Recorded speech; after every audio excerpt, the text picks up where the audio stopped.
to get or receive all of the benefits that you have. What happened? How in the world you have a family and what happened? 3 going this way, 4 going the other way, and 10 going another way. No, what happened? And then God said, if you need something, be on one accord and come to me and ask me.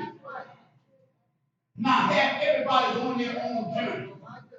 Oh no, that's not happening here in this house. He said, think of the bright future waiting for all the families of honor and innocent and peace and loving people. But not a trick. Not a trick will be left. Not a trickle of will be left of the wicked. Because the wicked, he said, the wicked nor their families. Because when the end time comes, what happens is everything. God said the wicked will not inherit nothing. That's what he said. The wicked will not inherit anything. And what I'm saying, we have to realize and understand. God said, listen, this thing was set up for us. It was set up for us. Read verse number 38.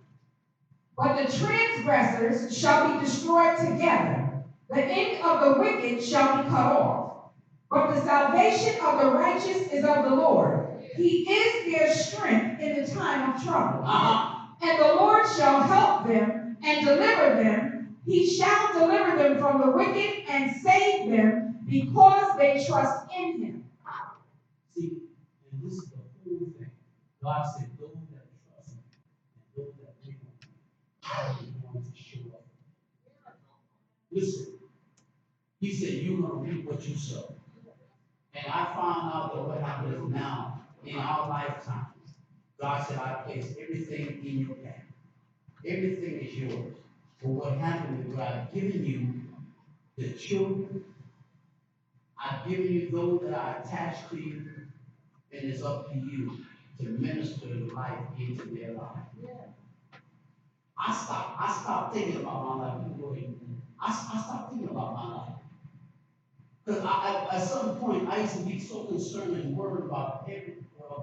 Not worried, but be so concerned about everything. And God said, listen, don't you understand? I told you to cast all of your cares and burdens on me and live. I want you to be able to learn how to live a peaceable life, that you can enjoy the life that I've set before you. How can you be able to fulfill something when you're so overloaded with stuff that you can't even do nothing with? That's why, although Deacon Tim, that's why God told me to ask him the question. If you had to do it all over again, could you have done anything different? And this wasn't a rehearsal. He came up and he said, I believe I did everything I was supposed to have done as being father. The enemy would want you to beat yourself down because, it was too young, he was too young. When you do everything. Listen, I love my kids. I love them. But when you walk out of this hope, you walk in disobedience. What do you want me to do? What do you want me to do? I can only be able to do when you're being a good steward of the faith. But a lot of it has to do with the time that you 1 to 5. A lot of it has to be done from 1 to 5. From 1 to 5, you got to be able to be a good parent, a good steward. Yeah.